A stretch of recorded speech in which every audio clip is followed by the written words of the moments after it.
Hello guys, welcome back to the channel of Simran IAS. आपने बहुत सारे ना PYQ सेशन देखे होंगे। आ, बहुत सारे जहाँ पे क्वेश्चंस टेकअप होते हैं, बहुत लंबी लंबी वीडियोस भी होती हैं। But the problem that I really felt is कि बीइंग अ एस्पिरेंट ना हम लोगों को ये चीज़ चाहिए होती है कि इंसान हम लोगों को ना कैसे हम लोगों को क्वेश्चन टैकल करना चाहिए, किस तरीके से हम लोग उसको आंसर कर सकते हैं, वो एक बहुत बड़ी एबिलिटी होती है। It's a mind game actually में। तो we have picked up the most expected and most relevant recent year PYQs for your polity, जहाँ पे हम लोग टॉप 60 क्वेश्चंस को सिर्फ डिस्कस करेंगे और साथ में ये सीखेंगे कि हम लोग कैसे जो है इन क्वेश्चंस को अटेम्प्ट कर सकते हैं जब हमें एग्जैक्टली उसके बारे में नॉलेज भी नहीं है। एंड प्लस कौन कौन से टॉपिक्स हैं जो बहुत ज़्यादा रेपिटेटिवली पूछे जा रहे हैं कुछ पास्ट 5 to 6 ईयर्स के अंदर। तो guys, this is your question number 1 and सबसे पहला क्वेश्चन है, that is your due process of law. अब ड्यू प्रोसेस ऑफ लॉ अगर आप लक्ष्मीकांत, बिकॉज मेजोरिटी बच्चे या तो लक्ष्मीकांत या मेरे फॉलोअर जो हैं लर्न बाय मैप्स को फॉलो करते हैं, सो लेट्स अंडरस्टैंड कि ये टॉपिक जो है आपका क्वेश्चन में नहीं दिया हुआ, आपको एक्सप्लिसिटली जो है बुक में नहीं दिया हुआ। हाँ, कहीं ना कहीं ये लॉ वालों को कुछ ना कुछ एक एज ज़रूर दे के जाएगा। बट अगर आप layman, you are a learned individuals, अगर आप इसको थोड़ा सा भी समझो कि what is your due process of law, तो हम इसको एलिमिनेशन मेथड से आराम से कर सकते हैं। So guys, this is your due process of your law. Process का कैसे बना है, वो क्या चीज़ें हैं, क्या न्याय जो हमारा आपका लॉ है वो बना ही क्या, उसकी जो बेसिक रिक्वायरमेंट क्या होती है, that is your justice provide करना। कोई भी लॉ है किसी भी चीज़ के साथ डील करता है, that always provide your justice to everyone. और वो फेयर होनी चाहिए, वो रिजनेबल होनी चाहिए। गाइस, ना तो वहाँ पे सिर्फ और सिर्फ इक्वालिटी के बारे में बात होती है, equality is a part, but सिर्फ इक्वालिटी नहीं है। ना सिर्फ एप्लीकेशन, फेयर एप्लीकेशन होती है गाइस, ना वहाँ पे सिर्फ एक प्रोसीजर एस्टेब्लिश बाय लॉ है, तो अपने आप में ही अलग टर्म हो जाती है। सो जो मोस्ट रिलेवेंट है, that is the principle of your natural justice को प्रोवाइड करना। सो गाइस, आप लोगों को ना इन चीज़ों के बारे में सोचना है। जैसे कि आपको ना कॉन्स्टिट्यूशनल मोनार्की पूछ लिया जाता है कि क्या है, कैसे है, तो उन चीज़ों को प्लीज़ ट्राई टू वैल्यूएट। जैसे अब क्वेश्चन नंबर 2 है, लेट्स रीड इट आउट।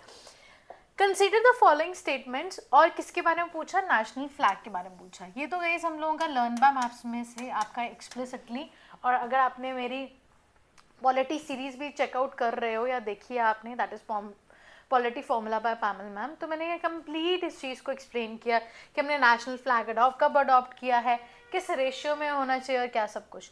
तो यहाँ पे देखो क्या बोला इन्होंने, one of the standard size of your national flag is your this and your 400 mm, और जो रेशियो है of the length is your 3:2।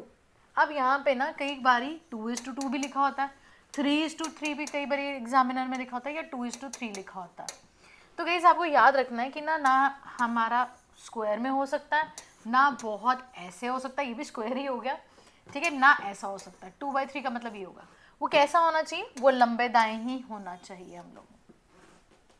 तो ये रेशियो जो है ना काफ़ी बार रिपीटेटिवली हर एक क्वेश्चन में पूछा गया है, और यहाँ पे आप इजीली इससे सॉल्व कर सकते हो कि ये तो भाई अजीब सी स्टेटमेंट है जो आपने कभी नहीं सुनी हुई। और जब आपको ऐसा लगे ना कि ये ऐसा आउट ऑफ कंटेक्स्ट आ रहा है, आपने लक्ष्मीकांत बुक अच्छे से पढ़ी है, लर्न बाय मैप्स अच्छे से पढ़े हैं, मेरी सीरीज अच्छे से लगाई है, या जो भी आप फॉलो अप कर रहे हो, अगर आप वो ढंग से कर रहे हो तो आप देखोगे ये आपको जो है अज्यूम सिचुएशन लग रही है। So guys, the answer is guys that is your D, the first statement is your incorrect and whereas your second statement is your correct. ठीक है जी, 3:2 की रेशियो में होता है, और हमारा जो होस्टिंग ऑफ द फ्लैग है is governed under National Honor Act 1971 and Flag Code Act of your 2002. The code flag states that the tricolors can be of the 9 standard dimensions, but as such कोई भी particular dimension आपको याद रखने की ज़रूरत नहीं है। बस ये यहाँ पे गाइस आप लोगों को जज करना चाहते हैं कि आप जब एग्जाम हॉल में होगे ना आप लोग, तो अब क्या पैनिक तो नहीं होगे। आपको prelims is not about top करना, prelims is not about being into the higher score क्योंकि वो मेरिट में जुड़ेंगे। इसका मतलब ये है कि कई सिचुएशंस में कई क्वेश्चंस आपको छोड़ने भी पड़ते हैं, और कौन से आप बेस्ट चूज करोगे, आपको लगता है कि हाँ मैं इसके आसपास हूँ, वो आपकी गेम है। बहुत सारे ऐसे क्वेश्चन होंगे आगे वो जाके जो मैं ट्रिक सिखाऊंगी कि आपने कभी भी किसी चीज़ को देख के डरना नहीं है। अब नेक्स्ट क्वेश्चन आता है गाइस हम लोगों का, is again a puzzling question. अगर आपने कभी नहीं सुना, unauthorised wearing of your police military officers, कहते हैं ये किसके अंडर आता है? जो हम लोग ना आपकी किसी की भी आपकी यूनिफॉर्म मिलिट्री यूनिफॉर्म डाल लेते हैं। So guys that comes into your official secrets act. क्या ये ट्रू है? क्या हम लोग नहीं डाल सकते? दूसरी guys, knowingly misleading or otherwise interfering with the police officer or the military officer when engaging in their duty in the Evidence Act. Number 3 guys that is your celebratory gun fire. Celebratory को guys हम लोग ना ये भी बोल सकते हैं that is your cold fire. तो अभी मैं पीछे से अभी लेटेस्ट अभी जब मैं मैरिज पे गई थी तो वहाँ पे मैंने देखा था क्योंकि उन्होंने ना कोल्ड फायर भी लिखा हुआ था, कोल्ड फायर इज प्रोहिबिटेड। तो ये celebratory and your cold fire. अब हमें ऐसा लगेगा कि यार एक नई टर्म है, हम पजल हो जाएंगे, हम पैनिक हो जाएंगे। द एग्जामिनेशन हॉल में जाके आपको ये चीज़ देखनी है कि यू नीड टू बाइफर्केटेड। और ये जो आपका सेलिब्रेटरी है ना, दैट मीन्स कि जो सेलिब्रेशंस में शादी में हम जो आपके फायर गन चलाते हैं, तो ऑब्वियसली गाइस वो आपका 101% करेक्ट है। That is your arms act 2019 के अंदर आता है। दैट्स एब्सोल्युटली राइट, अगर आपको थोड़ा बहुत भी आइडिया। तो मतलब कि अगर मैं ये लूँ तो थर्ड पॉइंट तो हमारा एब्सोल्युटली राइट है गाइस। एंड इवन हम लोगों का ये जो ऑफिशियल्स की जो हमारी यूनिफॉर्म्स है वो भी नहीं हम डाल सकते, वो भी हमारा एब्सोल्युटली राइट है। That is your official your secrets act. तो गाइस यहाँ पे आंसर ना बी है। इनमें से एक स्टेटमेंट इनकरेक्ट है एंड वो कौन सी है? The official secret act 1923, no person in the vicinity of any prohibited area shall be obstructed, knowingly mislead or otherwise interfere with this। ये सब कुछ ठीक है गाइस, पर इसमें प्रॉब्लम जो थी दैट वाज कि आपका armed force of the union engaged on the guard patrolling और सिमिलर ड्यूटीज, वहाँ पे हम इनको नहीं गाइस आपका कर सकते, दैट इज योर मिसलीड नहीं कर सकते। और specifically guys this is incorrect because यहाँ पे जो एक्ट आएगा वो आपका ऑफिशियल सीक्रेट्स एक्ट आएगा, ना कि वो एविडेंस एक्ट है। बात तो बिल्कुल ठीक की गई है, बट द प्रॉब्लम इज यहाँ पे एविडेंस कहा था, but that is against your official secret act. अब इन क्वेश्चन को कैसे टैकल करना है? या तो गाइज अगर आप ये फर्स्ट टाइम आपके सामने एग्जामिनेशन में हॉल में आ रहा है तो या तो आप लॉयर हो तो you can do it confidently, आपको पता है कि आपको थोड़ा बहुत चीज़ों के बारे में आइडिया है, एक दो के बारे में भी है, तो आप रिस्क खेल सकते हो। अगर आपको 2 पॉइंट्स के बारे में पता है, थर्ड के बारे में आइडिया नहीं था, तो डेफिनेटली आप ये चीज़ों को देख सकते हो। बट इसको याद रखो, एविडेंस एक्ट में कभी भी ये चीज़ें मेंशन नहीं होती। कहाँ होती है? ऑफिशियल सीक्रेट है। अब एक बारी आपके सामने ये चीज़ आ चुकी है तो नेक्स्ट टाइम के लिए you can not ignore it, आने वाले टाइम के लिए। इसीलिए PYQs इंपॉर्टेंट होते हैं हम लोगों के, और इस ऑफिशियल एक्ट्स को आप लोग यहाँ से गो थ्रू कर सकते हो। ये PDF हम लोग हमारे टेलीग्राम चैनल के ऊपर फ्लैश कर देंगे, आप लोग वहाँ से भी डाउनलोड करके रिवाइज कर सकते हो। नेक्स्ट केस हम लोगों का जो क्वेश्चन है, consider the following statement. In India the prisons are maintained by the state government. अब हम इन PYQs जो हमारी ये वीडियो बन रही है, हम इसे ये भी देखेंगे कि कौन से क्वेश्चन बहुत ज़्यादा रेपिटेटिवली पूछे जाते हैं। So it is one of the kind guys जहाँ पे ना आपको बहुत बार ये पूछा जाता है कि कौन सा सब्जेक्ट किस स्टेट के अंदर आता है, यूनियन के अंदर आता है, स्टेट के अंदर, कंकरेंट के अंदर आता है। तो यहाँ पे प्रिजन्स पूछा है that they are maintained by the your state government and their rules and regulation from the day to day administration. Number 2 guys, that is the statement. In India, the prisons are governed by the Prisons Act 1894, which express keep the subject of the prisons in the control of the governments. Which of the following is correct in respect to the following statement? अब guys इसका answer absolutely right है, ये भी बिल्कुल सही है और ये भी बिल्कुल हमारा सही है। guys जो हमारा प्रिजन एक्ट होता है 1874। अब आप लोगों ने 94। अब आप लोगों ने हमेशा इस चीज़ को दिमाग में रखना है कि जब भी आपके सामने कोई एक्ट आ रहा है, मेक अ हैबिट कि आप उसी टाइम लर्न कर लो। जैसे आप हम लोगों ने आपका ऑफिशियल सीक्रेट्स एक्ट पढ़ा है ना, उसके बाद हम प्रिजन्स एक्ट कर रहे हैं। अब इसके बाद हम लोगों को ना कभी हम मेंस में आंसर राइटिंग कर रहे हैं या फिर कहीं पे आपको प्रीलिम्स देने जा रहे हैं, तो दे कैन आस्क यू, और आप मेंस के अंदर आप उनको मेंशन भी कर सकते हो to get more number. So this is the agenda, ठीक है। It is the oldest piece of the legislation in India dealing with the laws enacted in the relation to the prisons this, ठीक है।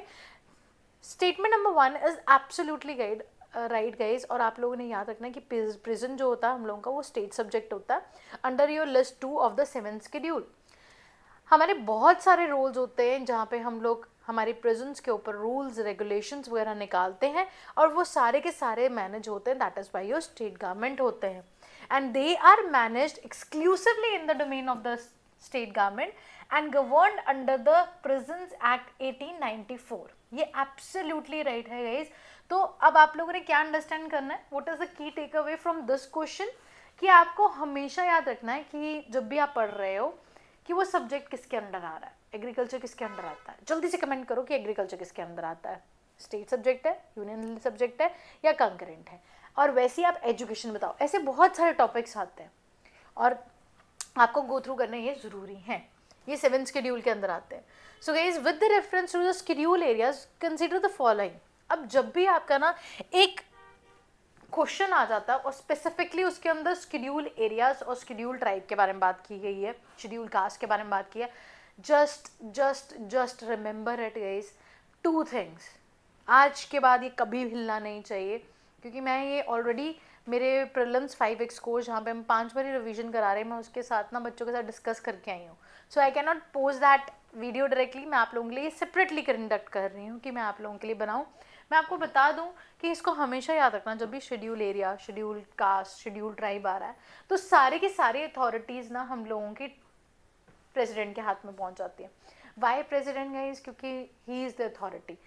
नेहरू जी ने भी इस चीज़ को observe किया था, कहते कि जो हमारे पंचशील हैं, जो ट्राइबल पंचशील है, वो बहुत इंपॉर्टेंट है और हमें उनके साथ को एग्जिस्टेंस में, कोऑपरेशन में चलना चाहिए। सेम पंचशील जो कि आपके चाइना के साथ है, वही हम लोगों ने ट्राइबल एरियाज़ के साथ भी किया हुआ है। ब्रिटिशर्स भी आए थे ना, तो उन्होंने भी देखा था कि ट्राइबल जो है ना ढीठ बहुत होते हैं, दोबारा से लड़ाई करने के लिए लग जाते हैं। जो ट्राइबल्स हैं गाइस, उनको अलग से हम एक अलग बिल्कुल सेक्ट में रख देते हैं, और वो कौन है, that is always and always controlled by the order of the president. So first point है that within a state the notification of an area of the scheduled tribes takes place through the order of the president. Absolutely guys, बिल्कुल हमारे सब कुछ करता धरता उसको notify करना, उसको लेके आना, प्रोमिनेंटली आपके शेड्यूल में डालना, वो सब काम किसका है, आपका प्रेसिडेंट का, ठीक है। द लार्जेस्ट एडमिनिस्ट्रेटिव यूनिट जो होता है शेड्यूल एरिया का गाइस, दैट इज, अभी याद रखना, that is your district, and lowest is being your block होता है। The chief minister of the state concern deposit the report. नहीं, चीफ मिनिस्टर नहीं करता गाइस, कौन करता है, दैट इज योर गवर्नर करता। कभी भी प्रेसिडेंट जो है, प्रेसिडेंट सब कुछ टेक केयर करता है। प्रेसिडेंट फॉर्मल डिसीजन हम उनके नाम पे लेते हैं, प्रेसिडेंट आपका चीफ कमांडर इन स्टेट है, एंड वैसे ही गाइस हम लोगों का ना आपका जो सब कुछ करता धरता है इसका यही है, बट उसने अपने अपने एजेंट रखे हुए हैं हर एक स्टेट के अंदर, और वो एजेंट कौन है, दैट इज योर गवर्नर, जो कि ओवरऑल चीज़ों को देखता है। और वो गवर्नर गाइस हम लोगों का जो है, ठीक है जी, chief minister of the concern state are required to submit the annual report to the this. नहीं, ये कौन करता है, गवर्नर सारी की सारी रिपोर्ट देता है, शेड्यूल कास्ट की भी, शेड्यूल ट्राइब की भी, और सब कुछ। आगे बहुत सारे क्वेश्चंस आएंगे और ये पहले भी पूछे गए, so it's very important chart guys, that is your this one. So answer is here guys, that is your B, मतलब कि इनमें से 2 करेक्ट है। एक हमारा जो 5th शेड्यूल है उसके बारे में गलत है, वो 3rd स्टेटमेंट जो है हम लोगों की, और वो 3rd स्टेटमेंट क्या थी, that the 5th schedule of the constitution in the paragraph the governor has the power to do the all the schedule area therein shall annually wherever so required make a report to the president by the administration of the scheduled tribe schedule area in that area and the executive power of the union. मतलब सारा करता धरता कौन है इस हम लोगों का, प्रेसिडेंट करता है, और उसको टेक केयर कौन करता है, दैट इज योर गवर्नर करता है। नेक्स्ट है क्वेश्चन नंबर 6 हम लोगों का, वेरी इंपॉर्टेंट अगेन, फाइनेंस और मनी बिल के बारे में। मैं एक चीज़ आप लोगों को फिर से एक नोट यहाँ पे टेक अवे बताना चाहती हूँ। वो क्या है, आप ध्यान से देखोगे, definitely there is a segment जहाँ पे ना मैं देखती हूँ कि पार्लियामेंट और के बाद वाले चैप्टर्स के ऊपर काफ़ी ना बच्चे क्वेश्चन गलत करते हैं, आप भी नोटिस करोगे, क्योंकि हम लोग ना स्टार्टिंग में तो बहुत ज़्यादा जोर लगा देते हैं, बट हमारे constitutional bodies, non constitutional bodies, state legislature, panchayat and जैसे कि शेड्यूल्ड एरियाज़, पार्लियामेंट चैप्टर के अंदर हमारे ये एरिया, इनको हम बहुत ज़्यादा कई बार इग्नोर कर देते हैं। सो जब भी आप लोग ना फर्स्ट टाइम पढ़ रहे हैं, ठीक है, गो बाय 1 to 3 चैप्टर्स, बट जब भी आप लोग सेकेंड टाइम चीज़ों को पढ़ रहे हो, मेक श्योर आप लोग कैसे पढ़ोगे, आप हाफ से पढ़ोगे। आप पार्लियामेंट चैप्टर से उठाओ और उसके बाद वाले चैप्टर्स पढ़ो, क्योंकि अब आपकी एनर्जी फिर से नई डायरेक्शन में है। तो make the most of your last chapters, ताकि वो चीज़ें गलत ना हो। अगेन फाइनेंस बिल और मनी बिल के साथ हम लोगों का ये एसोसिएटेड है ये चीज़ें। द लोक सभा transmitted the finance bill to the Rajya Sabha. It can amend or reject. क्या कर सकते हैं, when the Lok Sabha transmitted the money bill to the Rajya Sabha, it cannot amend or reject. The bill can make the recommendations. क्या ये चीज़ possible है? And the last point, in the case of the disagreement between the Lok Sabha Rajya Sabha, there will be a joint sitting for the money bill, but the joint sitting for the finance bill is necessary for the finance bill. अगर आप लोगों को थोड़ा बहुत भी चीज़ों का idea है, यहाँ पे ना हम लोग बोलते हैं एक्सट्रीम स्टेटमेंट्स हम लोगों को अवॉइड करनी चाहिए, उसका टेक केयर करना चाहिए। वो पता है कब टेक केयर करते हो, not only always is just your the case. इसके अलावा भी गई हम लोगों की बहुत सारी चीज़ें होती है जो कि आपको टेक केयर करनी है, और specifically extreme statements like your necessary. क्या नेसेसरी इज अ वर्ड? हो सकती है, but necessary is a extreme statement. नहीं, जब तक आप लोग ना एमसीक्यूज प्रैक्टिस नहीं करोगे, इसीलिए ना मैं जो मेरा ये प्रीलिम्स 5x का कोर्स है, मैं इसमें स्पेसिफिकली बच्चों को यही सिखा रही हूँ कि हमें सुबह उठ के, मैं सबसे पहले 4 बजे उठ के 4 to 5 हम लोग क्या ले रहे हैं, हम लोग एक सेशन ले रहे हैं जिसके अंदर हम लोग सुबह उठते ही एमसीक्यू सेशन कर रहे हैं। तो वो एमसीक्यू सेशन क्यों कर रहे हैं हम लोग, ताकि हम लोगों को ना एक ना जो हमारा माइंड है उस टाइम पे फ्रेश हो, और हम उसकी वायरिंग कर सकें कि हमें एमसीक्यू से नहीं डरना, और ऐसी एक्सट्रीम स्टेटमेंट्स को आइडेंटिफाई करना है। Yes guys, this is absolutely right कि हमारा जो फाइनेंस बिल है उसको अमेंड और रिजेक्ट कर सकता है राज्यसभा। जब लोकसभा है वो जब आपका ट्रांसमिट कर रहा है money bill, it can not amended और reject the bill, can only send its recommendation. और तीसरा पॉइंट तो एब्सोल्युटली रॉन्ग है गाइस, देयर जो फर्स्ट पार्ट है वो बिल्कुल सही है कि हमारा जो मनी बिल है, आपने बहुत बार पढ़ा होगा कि जॉइंट सेटिंग नहीं हो सकती, but it become necessary for your finance bill is absolutely wrong. तो गाइस इसमें आंसर है हमारा, दैट इज योर बी। तो फर्स्ट स्टेटमेंट इज राइट, ठीक है जी, और उसके बाद थर्ड स्टेटमेंट जो है हमारी इनकरेक्ट है, और सेकंड स्टेटमेंट भी हमारी करेक्ट है।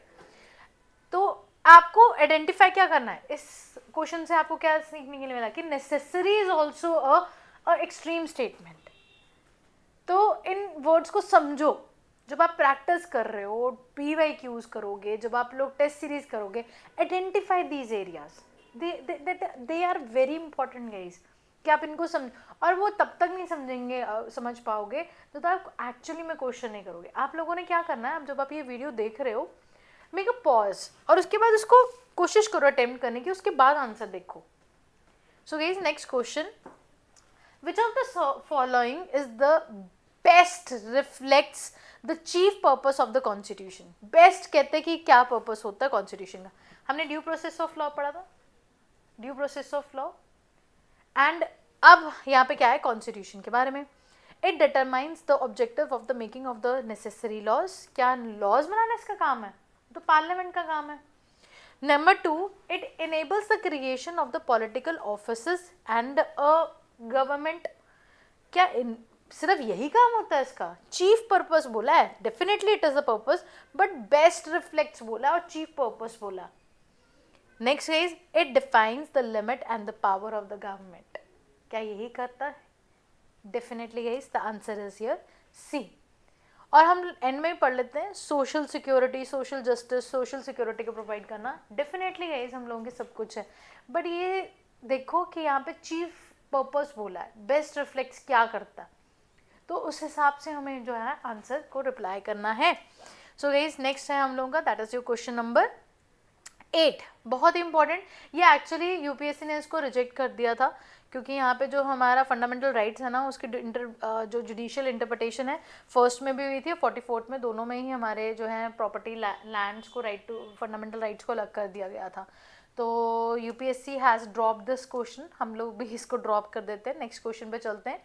Take a pause and attempt this question. According to the Constitution of India, the government of India has duly to protest the states from the internal disturbances.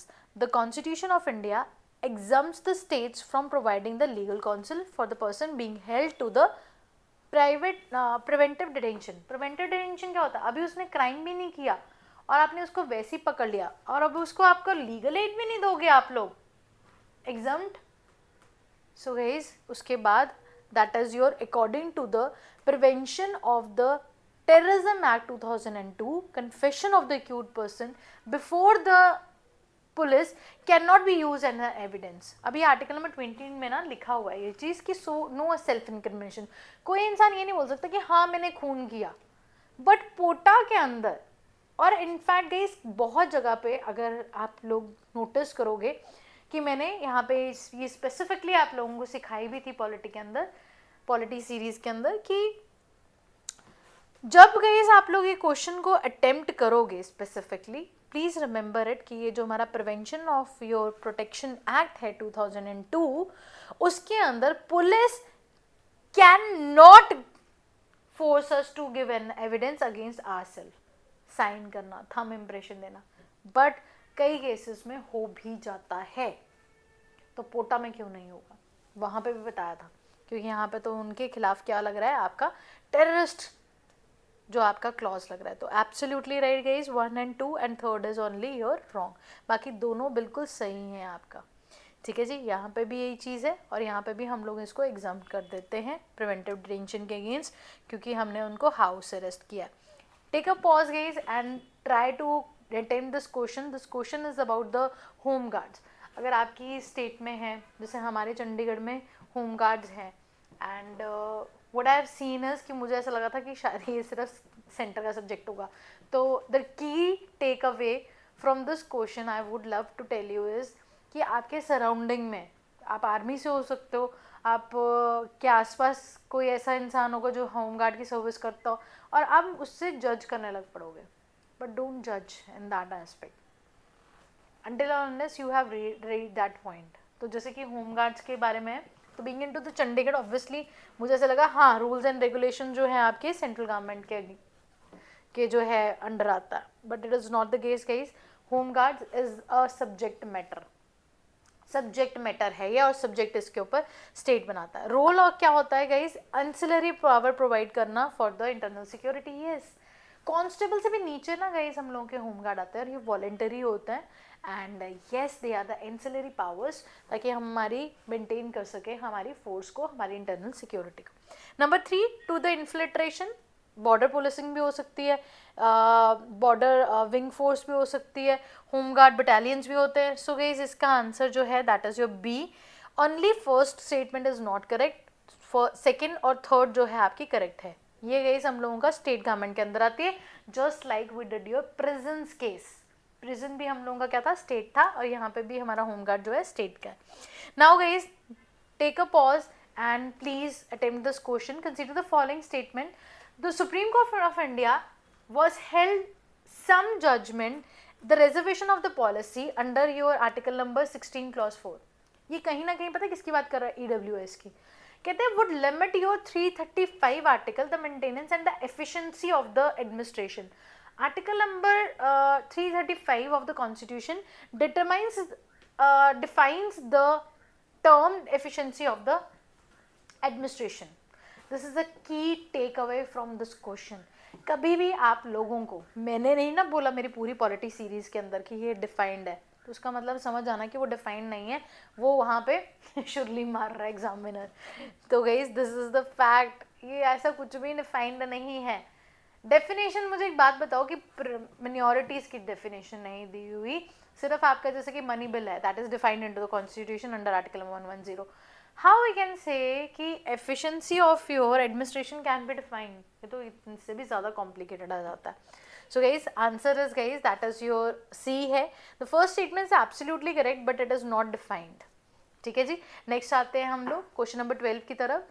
Very easy guys, हम लोगों का national backward जो हमारा classes है, please इसको याद रखिएगा। 338 article के अंदर नेशनल कमीशन फॉर एससी है, 338A के अंदर नेशनल कमीशन फॉर एसटी है।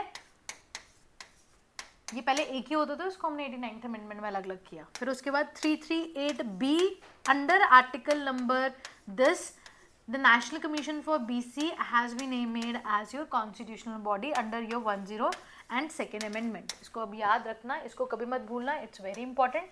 सिर्फ गाइस यही है, और हमारी पॉलिटी सीरीज में आपके लर्न बाय मैप्स में स्पेसिफिकली मैंने जो कॉन्स्टिट्यूशनल बॉडीज है उसका सारों का चार्ट बनाया। It is there but it is not there, it is not there, it is not there. So answer guys हम लोगों का आ जाता है that is your A. Next question guys 13, please take a pause and try to attempt this question. इस question के अंदर again बहुत ज़्यादा कॉम्प्लिकेशन है। अब इन क्वेश्चंस को मैं बोलूँ, मैं कराऊंगी ज़रूर, बट मैं बोलूँगी प्ले सेफ। जब हमें होम गार्ड का ऐसा क्वेश्चन आया, हमें कई बार हमें प्रीलिम्स में 100% नंबर लेना ही नहीं, 50 लेना है, and you have to choose the correct. आपको कौन सा, आपको बीइंग एन एडमिनिस्ट्रेटर भी ना वहाँ पे जाके चूज़ करना पड़ेगा कि कहाँ पे टाइम लगाने से आपको बेस्ट आउटपुट मिलेगी। और सो एज विद योर, ये आपकी तैयारी नहीं होती, ये आपके एडमिनिस्ट्रेशन का आपका जज होना शुरू हो जाता है कि क्या आप सिविल सर्वेंट बनने लायक हो या नहीं हो। ठीक है जी। So guys this is your question number 13 and इसके अंदर ये गाइस बताया हुआ है कि कैसे ना हमारे जो नॉमिनेटेड मेंबर्स है ऑफ योर ईदर हाउस है, that is your parliament and your state legislature is also eligible to be included in your electoral college. ये प्रेसिडेंट है, मतलब कि पहला तो 101% गलत ही है। सो ऑल 4 हम लोग इसको काट देंगे। एंड उसके बाद क्या हमारे highest number of your elective state members has the highest is the value of the vote of each MLA of that state. Guys ये भी एब्सोल्युटली हम लोगों का इनकरेक्ट है ये वाला। ठीक है, उसमें क्या होता है एक्चुअली में, जो हमारी जो वोट होता है, जो वैल्यू होता है वोट का of your each MLA depends upon the ratio of the population, the state population and number of the MLAs in that state. ठीक है जी। बाकी जो हमारे 2 ऑप्शंस हैं वो तीनों के तीनों ही इनकरेक्ट हैं ये सारे, और आंसर यहाँ पे आएगा that is your only 1 statement. ठीक है जी।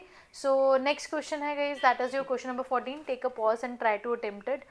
अब इसके अंदर क्या बोला है, आसान क्वेश्चन है, आसान क्वेश्चन है। अगर आपने बुक या लर्न बाय मैप्स या मेरी सीरीज अगर अच्छे से देख रहे हो, दोनों को कॉम्बिनेशन में रखोगे तो ये क्वेश्चन कभी गलत नहीं होगा। The question is the election of the president is declared void by the Supreme Court of India. All the acts done by him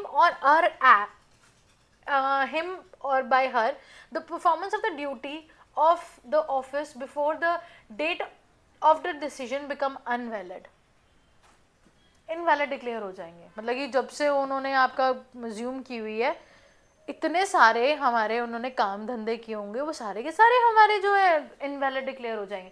उन्होंने अपॉइंटमेंट की हुई है जिसका उनका कोई रोल नहीं होता, चीफ जस्टिस को अपॉइंट करना एंड सो ऑन। तो ऐसा तो गाइस पॉसिबल है ही नहीं। चलो नेक्स्ट पढ़ते हैं। The election of the post of the president can be postponed on the state legislative assembly ground and dissolve an election yet to be take place. इतना बड़ी इंडिया, कोई ना कोई ऐसा होगा ही होगा स्टेट जहाँ पे बाई इलेक्शंस होने होंगे, या फिर वहाँ पे अवेलेबिलिटी नहीं है, या वहाँ पे प्रॉपर आपका ना प्रेजेंस है। ये क्वेश्चन, ये एक पर्टिकुलर एक लाइन हमारे प्रेसिडेंट चैप्टर के अंदर दी हुई है। सो yes it is wrong, and then is your when a bill is presented to the president, the constitution prescribes limit within her to declare his assent. So guys, none that is your things are correct. First भी गलत है, second भी गलत है और third भी गलत है, ऐसा कुछ नहीं है हम लोगों का, ठीक है। सिर्फ इलेक्टेड मेंबर पार्टिसिपेट करते हैं और यहाँ पे भी गाइस आपका कोई भी हमारा इनवैलिड नहीं होता हम लोगों का। जब वो आपका डिक्लेयर कर दिया जाएगा, इनवैलिडेट किया जाएगा, उसके बाद वाले सारी चीज़ें जो हैं वो आपके हम लोग इनवैलिड डिक्लेयर करेंगे, उससे पहले नहीं, ठीक है। उसके बाद गाइस हम लोगों का number 3 that is the constitution क्या प्रिस्क्राइब करता है, वही तो हमारा पॉकेट वीटो होता है। पॉकेट वीटो और क्या बोलता है, सो इसीलिए यहाँ पे answer is guys that is your D, कोई भी इनमें से करेक्ट नहीं है।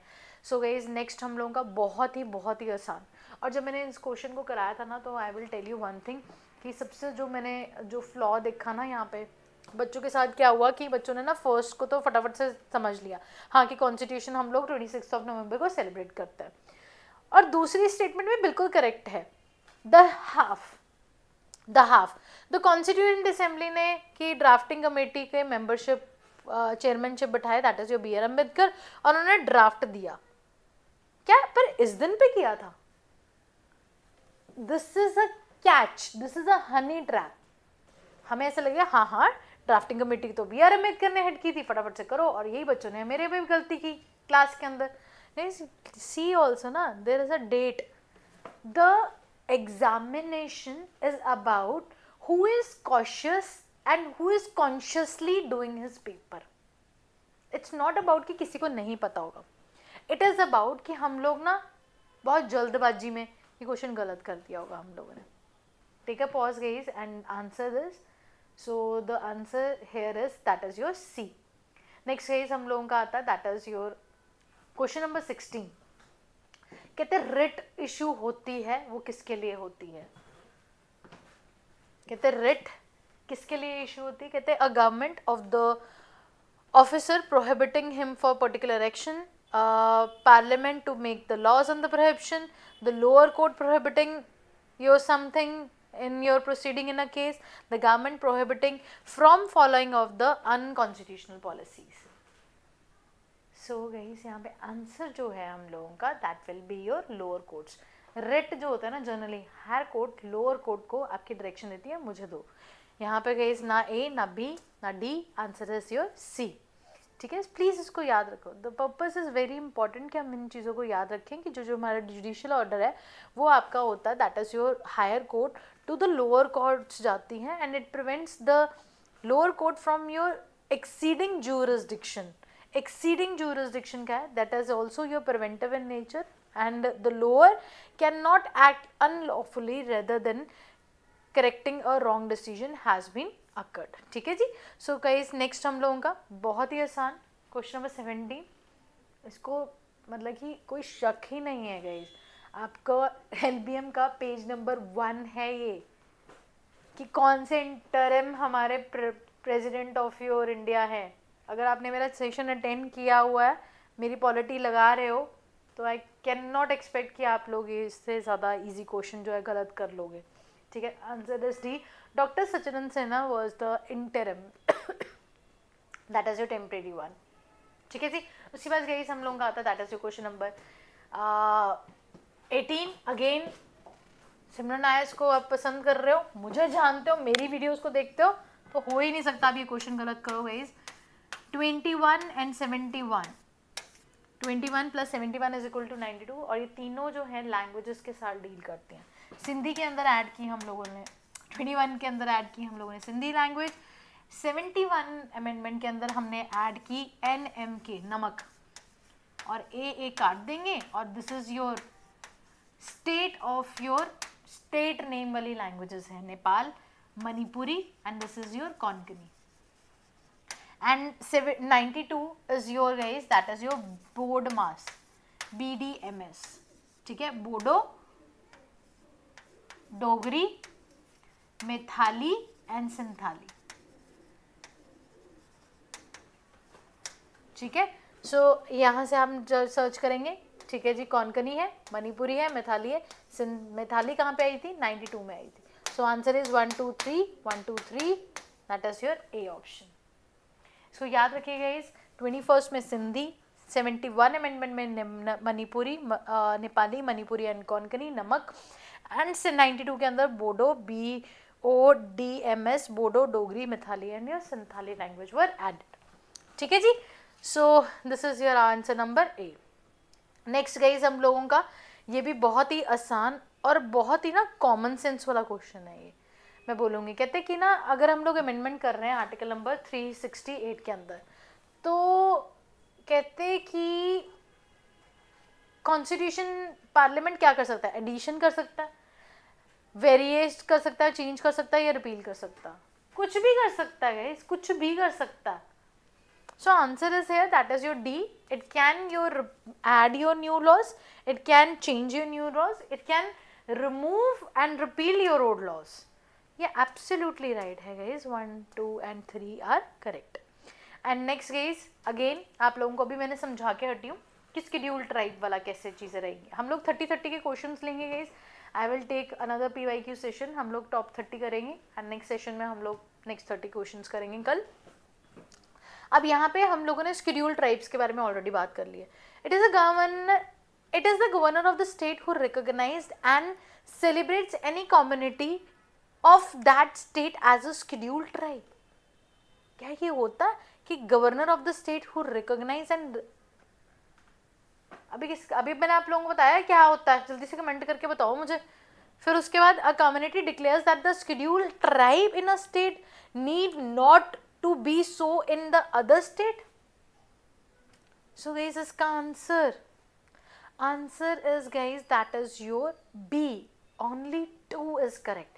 यहाँ पे कौन करता है? President. President of India, not the governor of the state, has the power to identify your scheduled tribe. मैंने बताया scheduled area, scheduled caste, scheduled tribe आ रही है. आँख बंद करके बस आप लोगों ने क्या करना है, that is your president. और कौन रिकमेंड करता है, उसको रिपोर्ट कौन देता है, दैट इज योर गवर्नर. वो बिल्कुल सही सेकंड पॉइंट है हम लोगों का. नेक्स्ट गाइस, हम लोगों का next question that is your 21. North east councils के बारे में. North east council, take 2 minutes और जज द आंसर. अगर देख लिया तो मुझे रीजनिंग भी बताओ, ठीक है. नॉर्थ ईस्ट काउंसिल्स के बारे में ना बहुत कुछ क्वेश्चन पूछे जाते हैं. इंटरस्टेट काउंसिल, जोनल काउंसिल और इंटरस्टेट काउंसिल्स कल बात करेंगे, उसके ऊपर और भी क्वेश्चन आए हुए हैं कल, ठीक है. तो north east council 1971 subsequently amend the IEC Act of the 2002. The council brings of the following members. सबसे पहला है that is governor of the constituent assembly. कहते क्या चीफ मिनिस्टर होता है. The members to be nominated of the president and the home minister of the India. अब गए इसके लिए ना हमें ये कॉम्प्लिकेटेड है क्वेश्चन, ये कॉम्प्लिकेटेड था. क्यों? क्योंकि ना एक्चुअली में होम मिनिस्टर होते जरूर है. The answer is guys that is your A. 4th इन्होंने इनकरेक्ट किया हुआ है. उसका रीजन ये है, कहते ये जो हमारा होम मिनिस्टर होता है ना, he is the ex officio chairman of the council.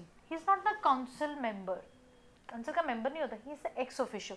And even guys the minister of the central government in charge of the ministry of the donor, that is development of your north east region, shall be the ex officio chairperson of your council of the. ठीक है जी. तो इसको guys आप लोगों को थोड़ा सा tricky था. ऐसे क्वेश्चन को तो ना छोड़ देना ही ठीक होता, सच बताऊं तो. देखो आप लोगों को बोलेंगे कर लो, PYQs कर लो, मैं भी बोलूंगी कि कर लो, बट हमें ये भी तो देखना जरूरी है ना कि कौन सी चीज़ है हम लोगों को जाके ना एक्चुअली में क्वेश्चन को अटेम्प्ट करना चाहिए. जहाँ पे आपको पता है बहुत सारे ऐसे क्वेश्चन होंगे जो आगे आपको ना मैं आइडिया दूंगी कि कल हम जो सेशन लेंगे ना उसमें I will give you an idea कि हमें कुछ नहीं भी पता होता ना, हमें कैसे कॉन्फिडेंस से हम लोगों को क्वेश्चन अटेम्प्ट करने. पर वो हर जगह इम्प्लाई नहीं होता गाइस. वो कहाँ इम्प्लाई होगा? जब आप ठंडे दिमाग से चिल होके पेपर दोगे. आप लोगों ने सुना है कि जब उसने सोचा था कि उसका पेपर नहीं क्लियर हुआ था तब हुआ. वो क्यों होता है? वो इसलिए होता है गाइस क्योंकि बंदा अपना ना जितनी भी एंजाइटी वो घर छोड़ के आता है, यार ठीक है यार जैसा भी होगा. तो आपने भी उसी एटीट्यूड से पेपर देना है ऑलवेज, ठीक है. सो गाइस, नारी शक्ति हमारा वंदना अधिनियम. तो गाइस यहाँ पे ना देखो फर्स्ट प्रोविजन अगर आप पढ़ोगे तो वो क्या, जो नारी शक्ति का जो बिल आया था कि provision will come into effect from your 18th of your Lok Sabha. कहते हैं ये 15 साल के लिए इफेक्ट होगी और तीसरा पॉइंट है the provision of the reservation of the seats for the Lok Sabha for the schedule caste women within the quota will be reserve for the SC। अब इसमें से कौन सा करेक्ट है गाइस ऑप्शन? गाइस ये जो है ना, दिस इज समथिंग अटपटी स्टेटमेंट है, this is not extreme, but मैं बोलूँगी that is not going logical. ऐसे कैसे हो सकता है कि 18 से ही हम लोग करना शुरू कर दे? That is by the way हम लोगों का क्या है, जो ये हमारे वुमेन जो कोटा है हम लोगों का, there is no specific information available of the which Lok Sabha session it will be provisions will be implemented, ऐसा कुछ भी नहीं लिखा हुआ। बट हर एक जो हमारी रिजर्वेशन होती है ना, उसका टाइम पीरियड 15-15 साल के लिए होता है और उसको बार बार एक्सटेंशन मिलती है। जैसे 2102 हमने अमेंडमेंट पढ़ी है ना NCBC को, और ये आपका आपका जो एंग्लो इंडियंस थे जो हम लोगों ने रिमूव किया, वो 15-15 साल के बाद उनकी रिजर्वेशन, हाँ बट ये होता है कि वो तब तक कंटिन्यू रहता है जब तक पार्लियामेंट चाहती है, बट 15-15 साल बाद उसकी अमेंडमेंट करके हमें उसे एक्सटेंशन देनी पड़ती है। And this is also the correct कि जो हमारी रोटेशन होएगी, हमारी जो 1/3 सीट्स हैं, ऐसा ना हो 1/3 सीट्स अब SC के लिए, इंडिया में तो बहुत बड़ी है SC पॉपुलेशन, अब वो वुमेन की कौन सी होनी चाहिए, ऐसा ना हो एक पर्टिकुलर सेक्शन की सिर्फ नॉर्थ इंडिया या साउथ इंडिया या वेस्ट या ईस्ट की होनी चाहिए। वो रोटेशन वाइज चलेगी, वो रोटेशन वाइज चलेगी और उस हिसाब से हम लोग इसको काउंटर पार्ट करेंगे। सो गाइस नेक्स्ट टाइम हम लोगों का question number 22, attempt this question. Okay this is ना मिसिंग समथिंग, हम इसको स्किप करते हैं। ओके नाउ, हाँ जी, इसमें कोई शक, राइट टू प्राइवेसी कहाँ आता है? मुझे लगता है इसको डिस्कस पे नहीं करना चाहिए। ये असूलन मुझे लगता है एक बहुत बड़ी बेइज्जती अगर हमें ये नहीं पता होगा। That is your article number 21। क्यों गाइस? क्योंकि इसके ऊपर मुझे लगता है मेंस के लिए अगर आप आंसर राइटिंग कर रहे हो तो ऐसा हो ही नहीं सकता कि आपने टॉपिक ना लिखा हो। Right to privacy comes into your article number 21 that talks about your liberty and your life, right to life and personal liberty and with your dignity. So guys next आता है हम लोगों का question number 25. With the reference to the Parliament of the India, consider the following statements. The prorogation के बारे में बात की है। Prorogation of the House by the President does not require the advice of the Council of Ministers, मतलब खुद कर लेते हैं। प्रेसिडेंट तो रबर स्टैंप है, वो तो कभी कुछ करते ही नहीं है गाइज अपने आप, बहुत कम चीज़ें हैं जो खुद कर सकते हैं। तो ये तो अटपटी होगी, ये तो क्वेश्चन मार्क लगा दो इसके ऊपर कि वी आर नॉट श्योर, क्योंकि ये सुना भी नहीं है हम लोगों ने। ठीक है, prorogation of the house is done after the house is adjourned, signed, dined and no bar on the president to promulgate the house which is in the session. और थर्ड है the dissolution of the Lok Sabha is done by the President of India who save in exceptionally circumstances does so not the advice of the Council of Ministers. अब guys यहाँ पे थोड़ा सा दिमाग लगाओ और यहाँ पे ऑप्शन दिया हुआ है that is your 1 only, 1 and 2, 2 and 3 and 3 only. अब इस केस में आप क्या करोगे? इस केस में गाइस हम लोगों को ना, जब हमें पता है कि हमारा एब्सोल्युटली राइट है, हमारा that is your third point, तो हमारा फर्स्ट एब्सोल्युटली गलत है क्योंकि यहाँ पे हमने ना पढ़ा कि नॉट है। तो उसके बाद गाइस आप लोगों को सेकंड के बारे में पता होना चाहिए। सेकंड जो है हमारी डायरेक्ट स्टेटमेंट है from your learn by maps and your मेरे पार्लियामेंट, जो हमारी पॉलिटी के अंदर ही हमारी पार्लियामेंट सीरीज बना है, वहाँ पे भी मैंने इस चीज़ को डिस्कस किया।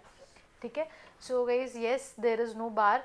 साइन लाइन का मतलब ही यही होता है कि हमें पता नहीं अब हम कब मिलेंगे, there is no fix date, there is no fixed bar. Sine line का मतलब ही यही होता है, दैट इज़ योर इंडेफिनिट। ठीक है, so this is guys your answer number C. Next guys हम लोगों का क्वेश्चन नंबर 26 आता है and with the reference to the speaker of the Lok Sabha, speaker के बारे में है।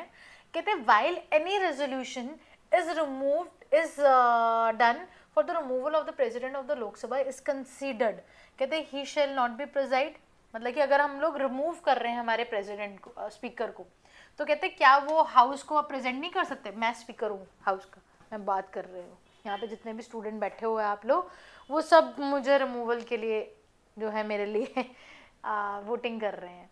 तो अगर मैं यहाँ पे नहीं हूँ, अगर मैं उसको प्रिजाइड कर रही हूँ, तो ऑब्वियसली इम्पार्शियलिटी नहीं होएगी पार्लियामेंट के अंदर, तो of course guys they will never preside. तो बिल्कुल सही है, he shall not have the right to speech. मुझे एटलीस्ट डिफेंड करने का तो टाइम मिलना चाहिए. So it's absolutely wrong guys. Right to speech तो होता है and is not entitled to the vote in the first instance. Absolutely guys. अब वो एंटाइटल्ड होते हैं कि वो फर्स्ट वोट कर सकते हैं, क्योंकि जब हम स्पीकर है एज अ स्पीकर, तो स्पीकर के पास कास्टिंग वोट होता है कि कल दिन को 50 इन लोगों ने हैस बोल दिया, 50 ने नो बोल दिया, या 500 ने हाँ बोल दिया, 500 ने नो बोल दिया, तो टाई सिचुएशन में मैं अपने आप को डिफेंड कर सकूं. बट अब जो डिप्टी स्पीकर आगे आएगा, क्योंकि स्पीकर का रिमूवल चल रहा है, स्पीकर आगे बैठा है, तो फर्स्ट इंसान में वोट कर सकता है. So guys the answer is your A. That is your he शिल नॉट प्रिजाइडेड, बट उनके पास बोलने का भी हक है और वोट करने का भी हक है. सो ये सिंपल क्वेश्चन था हम लोगों का. Question number 27 guys. 27 again parts के ऊपर मैं बना चुकी हूँ वीडियो. पार्ट 9A गाइस हमारा एमसीज के साथ डील करता है, 18 इमरजेंसी, और जो 2020 है that deals with your amendments. आपको रट्टा मारना है एंड आप मेरी वीडियोस देख सकते हो. मैंने बहुत अच्छे से पार्ट्स लर्न कराए हैं. मेरी आर्टिकल लर्निंग की क्लास ज्वाइन कर लो. वहाँ पे मैं ज़बरदस्ती बच्चों को ना क्लास में बिठा के लर्न कराती हूँ. लेकिन 1-to-1 इंटरेक्शन होती है. If you want to, otherwise free में तो चैनल में पड़ा हुआ है. If you are disciplined enough, अगर आपको आता है तो very good, you are doing great for yourself. Next है हम लोगों का क्वेश्चन नंबर 28 आता है. नेक्स्ट उसके अंदर क्या है गाइस, CDS के बारे में बात हो रही है. That is your chief defence staff के बारे में. कहते हैं the department of the military affairs. अब एक बात समझना यहाँ पे, military doesn't mean only army. Military means army, navy and air force. Military तीनों को मिलके बनती है.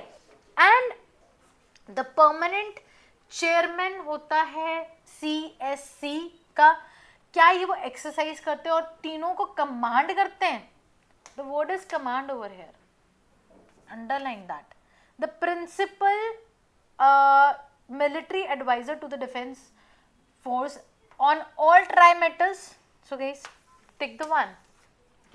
अब मैं अपना बता दूं, जहाँ पे कमांड आ रहा है ना, तो कमांड नहीं कर सकता. इनके जो हेड होते हैं ना, वो जनरली आर्मी वाले होते हैं, या फिर एयरफोर्स के भी हो सकते हैं, या फिर आपका नेवल के भी हो सकता है, बट जनरली आर्मी के होता है. सो अगर वो आर्मी के हेड हैं, तो आर्मी वाला कैसे बताएगा शिप वाले को कि तुम कब चलो? वो तो एक नेवी वाला ऑफिसर ही बता सकता है. एयरफोर्स वाला ऑर्डर है, आपका ऑफिसर है, उसको एक आर्मी वाला कैसे बता सकता है कि प्लेन कब उड़ेगा? बॉर्डर पिक्चर देखिए, उसके अंदर सुबह उठ के जो है वो पहली सूरज की किरण देख रहे होते हैं, तो उसके बाद फिर शांत कर देते ना सबको. तो एग्जैक्टली गाइस, ये डिसीजंस जो है ना हमारे, वो बेसिकली ना इस जो हमारी ये फोर्स है, ये बनाई गई थी ताकि वो कोऑर्डिनेशन कर सके कि आर्मी तब तक कंट्रोल कर ले जब तक हमारी सुबह सेवा नहीं पहुंचती, ज्वाइंटनेस, कंपैक्टनेस, टुगेदरनेस के लिए. But command is not the appropriate word. So यहाँ पे फर्स्ट, सेकंड, थर्ड हम लोगों का वैसे ही गलत हो जाता है. Answer is your 3. अब यहीं से जज हो जाएगा. Even if you doesn't note this one, आप कमांड से ही ज्वाइन आप जो है जज कर सकते हो कि जो CDS है is act as a coordinator, adviser and promoting the jointness and the integration of the services. Then guys हम लोगों का आता है the second last question for the today is your ethics committee के ऊपर. क्या ये इनिशियली एक एडॉक कमेटी थी, एथिक्स कमेटी? क्या यहाँ पे सिर्फ मेंबर्स जो हैं, only a member of the Lok Sabha can complaint? अगर एक इंसान सही काम नहीं कर रहा लोकसभा में, तो क्या सिर्फ एक लोकसभा का बंदा ही उसको डिफेंड कर सकता है? नहीं नहीं, ये सही नहीं कर रहे. यहीं से पता लग जाता है कि ये ऑप्शन गलत है. And the committee can not take up any matter in which it is your prejudice. तो गाइज सेकेंड ना हम लोगों का 100% गलत है. वहां से हम लोग जज कर सकते हैं. The answer is C. कई बार ये चीजें लॉजिकली आपको सोचनी पड़ेंगी, ठीक है? वैसे तो guys it is initially your, उसके बाद इसको जो है हम लोगों ने परमानेंट कर दिया था, ठीक है? एंड सो इसको याद रखिएगा. जो हमारा सेकंड है that is your the permanent house वाला, तो ये यहीं से हम लोगों का ना कहीं ना कहीं जज हो जाता है कि ये जो है ना हमारा ऑप्शन गलत है. फिर उसके बाद the committee can not take up your any matter, मतलब कि अगर वो बहुत मतलब पब्लिकली हम उसको जो है बात नहीं कर सकते उसके ऊपर. ये मतलब होता है इसका प्रेजुडिस का कि हम लोग एकदम से उसके ऊपर एकदम से बातें नहीं करने लग जाएंगे, उसने ऐसा कर दिया, उसने ऐसा कर दिया, अनटिल और अनलेस वो आपका कन्फर्म्ड हो चार्ज ना. इंटरनल सिक्योरिटी का बहुत बड़ा थ्रेट होता है उस चीज़ का. सो गाइस यहाँ पे आपको स्मार्ट प्ले करोगे ना, क्वेश्चंस को पकड़ लिया, तो ऐसे आंसर सॉल्व हो जाएंगे, जैसे कि ये वाला भी हुआ था और ये वाला भी हुआ था। The last question for the today and उसके बाद हम लोग नेक्स्ट लेके आएंगे। उससे पहले मैं एक छोटी सी अनाउंसमेंट करना चाहती हूँ कि हम लोगों का प्रीलिम्स को ना 150 डेज रह चुके हैं। It is very important to play smart, और मैं चाहती हूँ कि आप लोग ना सुबह उठ के सबसे पहले 3 things that I am doing right now with my kids. सुबह 4 बजे उठ के वो प्रीलिम्स की तैयारी कर रहे हैं and they are doing MQ things and this is absolutely free of cost. आपको इस नंबर के ऊपर सिर्फ व्हाट्सएप करना है और व्हाट्सएप कम्युनिटी का लिंक मांगना है, जहाँ पे ये फ्री में जूम लिंक सुबह 4 बजे शेयर होता है। और यहाँ पे गई 3M that is your meditation, manifestation और MCQ सॉल्व करते हैं। हम 5 मिनट के लिए मेडिटेट करते हैं ताकि हम अपना फोकस इंक्रीज कर सकें। And why this time? ब्रह्म मुहूर्त। Next M is guys that is your meditation, manifestations, क्योंकि हम जो आज विजुअलाइज करेंगे वो 101% कल होगा। एंड आई रियली वांट कि मेरी कम्युनिटी ये 4 बजे वाली जो है ना, मेरे पास बहुत सारे बच्चे हो, 1000 में बच्चे हों जो कि मैं चाहती हूँ इस कम्युनिटी को ज्वाइन करें। And I am manifesting that. And guys next M is your MCQs and it is absolutely free of cost guys. आप कोई भी अपनी MCQs की बुक प्रेफर कर सकते हो लेके आना। आप PYQs करना चाहते हो, generally we recommend is your the B the captain of your ship, उस बुक को रेफ़र कीजिए। वो आप इसी नंबर से यहाँ पे ऑर्डर कर सकते हैं। It doesn't matter guys, I really want you guys to participate. I really want कि आप लोग अपनी बेस्ट लाइफ के लिए मेडिटेट करो, मैनिफेस्टेशन करो, और हम लोग ना MCQ से डरते हैं और उस फियर से बाहर आए। तो ये कम्युनिटी ज़रूर ज्वाइन करो। It's a part basically of your prelims x course.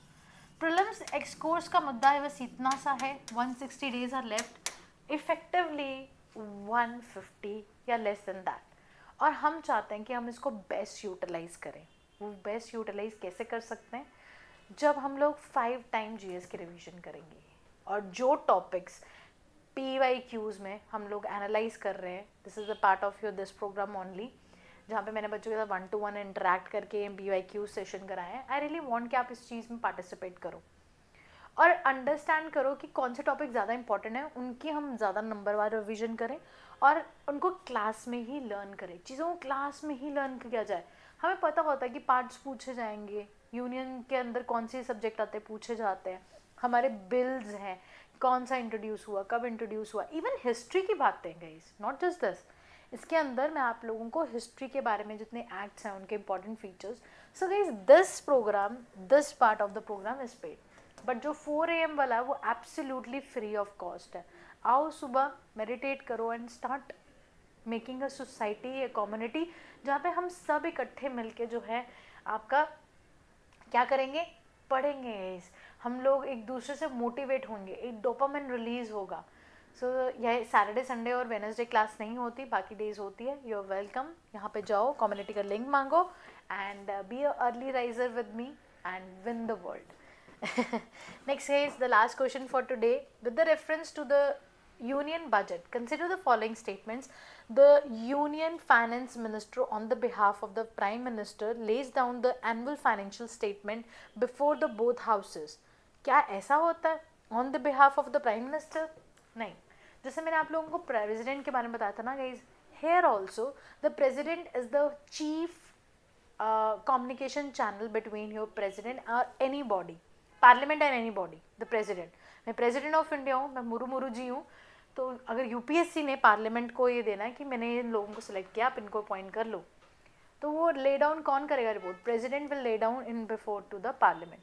CAG ने को रिपोर्ट देनी है, प्रेसिडेंट को देगी पार्लियामेंट के आगे रखने के लिए। वो यही बॉडी है, दैट इज योर, आपका बजट है, बजट बना रहे हैं, फाइनेंस कमीशन बना रही है, IES ऑफिसर्स होते हैं इकोनॉमिक सर्विसेज के, वो रिपोर्ट डिपॉजिट कराएंगे आपके प्रेसिडेंट को and on the behalf of the president जो हमारा फाइनेंस मिनिस्टर है उसको आगे बोलते हैं the budget, that is known as your annual financial statement bill. ठीक है जी। So this was the case and the last one, at the union level there is no demand for the grant will be accepted on the recommendation of the president of India. इसको याद रख लो, 101% ये question जरूर पूछेंगे। ठीक है। So answer guys that is your B. First is incorrect क्योंकि वो प्रेसिडेंट होता है, and second is absolutely right under article number 113। I will see you guys tomorrow 31 article के अंदर आएंगे, बात करेंगे। और एक छोटा सा और अनाउंसमेंट कि आपको डायरेक्ट लिंक जो है कम्युनिटी का हमारी डिस्क्रिप्शन बॉक्स में मिल जाएगा। किसी ने स्टाफ ने मुझे भी आके इशारे से बोला कि मैडम आप ऐसा कीजिए कि डिस्क्रिप्शन में ही डाल दीजिए लिंक को। सो गाइस डिस्क्रिप्शन में लिंक जा रहा है, आप कम्युनिटी लिंक वहीं से ज्वाइन करके। बट प्लीज़ आई रिक्वेस्ट कि सिर्फ सीरियस एस्पिरेंट्स जो इस बारी प्रीलिम्स देने वाले हैं सिर्फ वही इनवाइटेड हैं इस ग्रुप के लिए। So most welcome guys. I insist everyone कि सुबह उठ के MCQs प्रैक्टिस करो, because 2 things will make your prelims crap. One is your multiple revision and number 2 guys is your MCQs practice. यही 2 चीज़ें हैं जो आप लोगों को एट पार लेके जाएंगे। ठीक है, so bye bye guys, thank you so much, god bless you, जय हिंद, जय भारत, कल मिलते हैं।